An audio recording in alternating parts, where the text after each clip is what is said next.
Hello, welcome to my NBA Finals 2020 preview. Um, this is going to be an interesting series. Lakers Heat. There was a little bit of an early buzz that maybe the Lakers were going to just sweep in five, but I mean that's just what I was reading like online and stuff. But what I'm reading now is that like it's going to be a good series, and I agree with that opinion.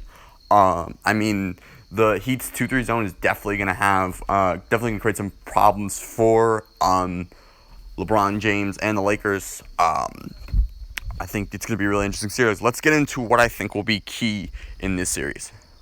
First thing I want to talk about is this matchup between AD and Bam. Now, in the previous match, or actually before I get into that, let's get into the previous matchups in the regular season, which don't really matter because Iguodala and Jay Crowder were not with the team as they were acquired in a midseason trade from the Grizzlies. So this roster is kind of really different, even though it's just two players. Those two players have been huge on their, especially on defense, with the wing defense they can provide for the Heat. So the in-season matchups, which the Lakers won twice, I think by like 4-3. I think those games don't really matter. So let's just get into what I think the first thing is. Anthony Davis versus Bam Adebayo. Now it's going to be really interesting. Now in previous matchups, AD has excelled while Bam has somewhat not done bad, but not done incredible. Bam had 11 points one game, like 5 of 10 or 5 of 11 shooting, while AD had like 35 points. It's pretty nice shooting, like at least 50% shooting during that game. So yeah, my early prediction would be that AD, at least on the offensive end, has a great series. But I do think Bam is going to create some challenges for him, and on both sides. So it's going to be really interesting to watch, and could be one of the cute things that decide the series. Now, another thing I want to get into before I will get into the Heat's zone defense and how it's going to affect LeBron and the rest of the Lakers. I mean, it's going to affect everyone, but especially when LeBron has the ball.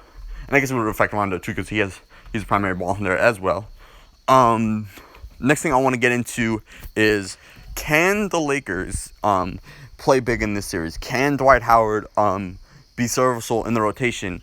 I mean, in the Nuggets series, they were able to do this.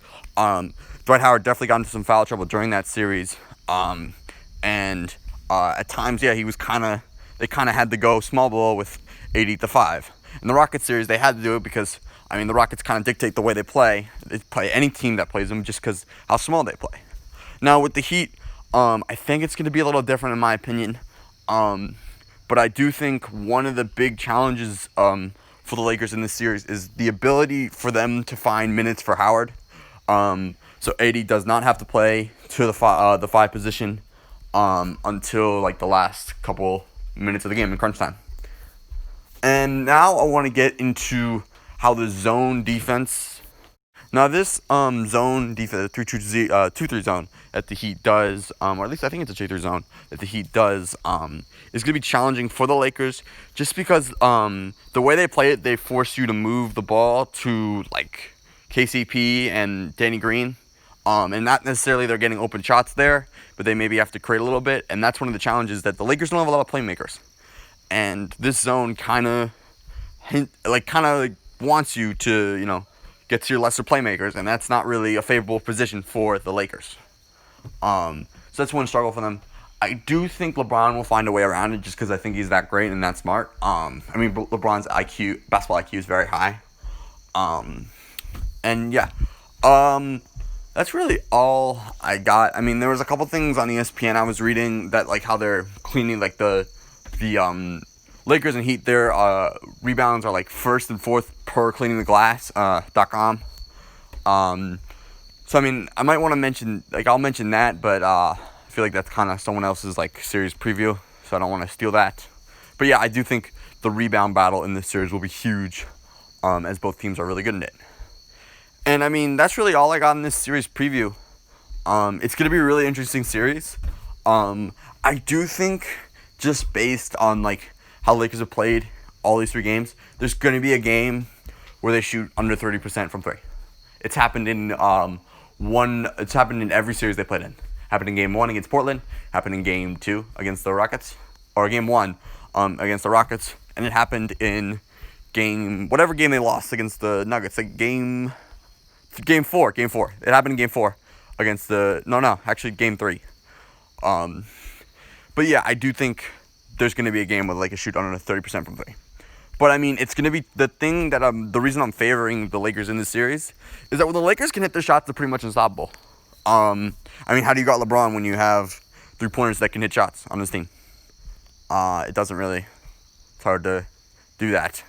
I mean, I've seen some things online where they say, oh, we can stop LeBron, Spo can stop LeBron, and all this other stuff. But, the difference there was in the clip they were mentioning about how the pick and roll, they, build a wall or whatever. They have, 3 defenders on him when the pick and roll happens. But the difference is that you have Anthony Davis instead of Larry Nance in the clip that was mentioned, if you remember. I'll probably put the link in the description of how it was kind of describing how the Heat would guard LeBron. But I don't think that's different. When you have the difference between Larry Nance and Anthony Davis is huge. And it's probably going to be hard to guard LeBron when the teammates he has around him, especially if they can make shots in this series. If they can make shots in the series, I should say.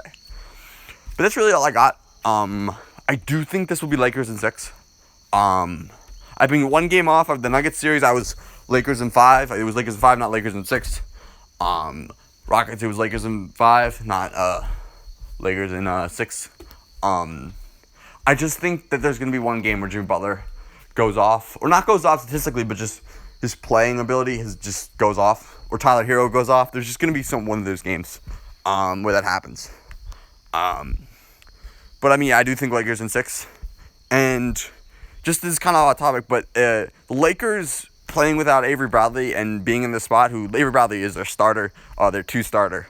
Without them having him for the playoffs has been really cool. And no one should give an asterisk to this championship if the Lakers win just because it's it's in a bubble, all this other stuff. But because they lost the starter this year in the playoffs, it shouldn't be given an up, a plus 1 ring, but it should be treated as a regular championship ring on LeBron's resume. That's really all I got. Lakers in 6 is my prediction. Like and subscribe and watch the videos.